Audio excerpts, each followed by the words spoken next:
All right. Hello, my name is Austin. Hi, Austin. I'm Joey May. Joey, nice to meet you. I'm here today to interview you about your past and how you're different from then to now. So could you tell me a little bit about how any big differences that you see from your current self to your past self?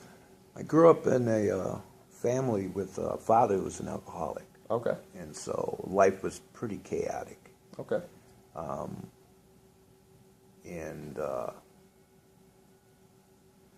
We're still dealing with a lot of things from sure that, yeah. Because as long as I can remember, we were in that situation. Yep. Until I was 18. Okay. So, of course, I said, I'm never going to be like my dad. What do? I start drinking. Start messing with alcohol and marijuana and pills in my mid-teens. And basically my whole life was about the getting and consuming of alcohol and drugs. That's what I lived for. I never had an established relationship because it'd always get in the way. Mm-hmm. The only relationships that I did have were few and far between, and they were all ones of enabling each other to get drugs and alcohol. Okay. It was about the booze and the drugs, bottom line. So it wasn't actually about the relationship itself. More about the substances. No. I've never had a truly good relationship with a woman. I imagine some guys can say that too with one, but True. I can't judge because I really don't know. Yeah. But I've been struggling with it, and I've been struggling with trying to stay clean, especially when I got in my late 30s. Okay. And I found a religious rehab in Detroit called Detroit Teen Challenge, and I was there for 5 years. I graduated, went on staff for 3.5 years. Wow. And then I started using again. Oh. I had 5 years. Okay. So I had left Detroit Teen Challenge, and it started a 3.5-year slide into things that I had never done before. I always tell guys, hey man, it's progressive disease. Don't get no better. It gets worse. Ended up going to prison. I did 5.5 years in prison. Okay. Got out in '08. Started a new life in a new place. My brother's from Kalamazoo, so that's why they thought Kalamazoo would be a good spot for me, because I'm from the east side of the state. Okay. And I went into a long-term treatment facility called New Beginnings, which lasts for 2 years. Yeah, all right. I did the whole 2 years fine. I was going to school, I was working, and 1 month after I was done with the rehab, I relapsed. Oh. So I started it all over again, and I went about a whole year of using, and finally I got kicked out because I couldn't pay my rent. And I found out about a place which was similar to Detroit Teen Challenge called Alpha and Omega Ministries. Okay. That take homeless men in with substance abuse issues and teaches them about Jesus. Okay. And so far I've had, next month it'll be 3 years clean time. So there you go. Congratulations. Yeah, it's been a battle. I bet. I also battle weight issues because that was my original addiction when I was a kid. Was food. Okay. Because I guess because it was so chaotic at home, the thing I used to do was eat.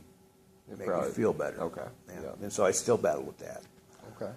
But I'm really happy to be in school. I think it's a blast. Yeah, it's a great opportunity. You hang out with a bunch of young folks, and the energy comes to you. You feel it. We get energy off of you younger folks. It's really cool. It's really cool. Yeah. And so I am too going to be looking to be a substance abuse counselor. Obviously, because of your past. Exactly. Okay. Exactly. Yeah. And so that's a little bit of my past, and I got some goals. I want to be a pastor of my church. A pastor. Okay. Yeah. And there's 2 pastors there now. Okay. And what do you have to do to become a pastor? Well, you have to be ordained by the Baptist board of churches or whatever. But it's a long-term goal. Yep. My number one goal is to get, substance abuse counselor. That's the number one. Okay. Or even, I don't know, the more I look at social work and the things that you can do in social work. Yeah, it's very broad. Yeah, and there are so many neat things. But I do want to work with alcoholics and drug addicts and say, hey, you don't have to live that way. Yeah. I mean, anything to help the people. Yeah, The future exactly. From going through what you went in the past, right? Exactly. And because you mentioned that, one of the reasons why I want to be a counselor is because there's so many people that have been in my life attempting to help me. Yeah. And so I just kind of want to pay them back and say, thanks. I understand. So you're obviously a very different man from what you used to be. oh man, And obviously a good change. I can tell from the way you talk about it. yes, That's good. That's yes. good. Yes, it is. Now, what motivates you to continue? What motivates me is that alcohol and drugs are not going to lose their popularity anytime soon. Unfortunately. And I feel that there'll be more people that will be using, every generation, it seems that. Seems like it's steadily increasing. Right, kids got to OD and die, at 18 and 20. It's unfortunate, but that's It the way really it is. Yeah. And, I want to be there for them. Yeah. And for the older guys that struggle with it all their lives, There you go. Changed lives is what motivates me. Yeah. Especially the young ones, man. I would just shake them and say, get this. Right. Don't waste your 50 years of your life. It's not worth it on those. It's not. It's not. And it's like I said before, it's progressive. It only gets worse. Mm-hmm. It does not get better. Yeah. Yeah. So, yeah, change people, that's what motivates me. Well, that's good. That's good. That's a good, good reason. That's for sure. Thank you. So, wow. I guess, could you tell me, where do you see yourself in the next 5 years? I see myself working as a counselor, addiction counselor, and also working towards trying to be a pastor in the church. Okay. And it was a call that I got when I was at Detroit Teen Challenge. Okay. That God basically said, I want you to do this and help my people. And I ran from it. But you can't run from a call from God, man. Sure. So, I want to help people both ways.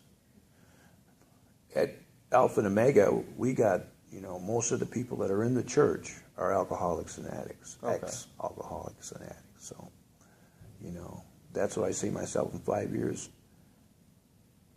Eventually more school I'm going to need, Yeah. because the bachelor's only carries so much weight. Exactly. It's very extensive schooling, unfortunately. Right, But right. But I think it's a good thing that there is a lot of schooling. And it's very noble. Also, with Sure. the pastor thing, like you said, it's helping two different kinds of people. Oh, or yeah. both at the same time. Exactly, and I'm just looking forward to it. Being in that situation where, I thought a lot about when I would die, how many people would come to my funeral. That's a good way to think about it. And 10 years ago, nobody would have come but the family. Oh, really? So I guess that's a little narcissistic, but at the same time, it also shows that you're obviously a different man now. Do you feel Exactly. differently about that now? oh yeah, More people would come, you think? oh yeah, Well, that's good. and more to come. That's very good. Yeah. All right. Well, Joey, it was good to meet you. Okay. And this interview is complete. All right.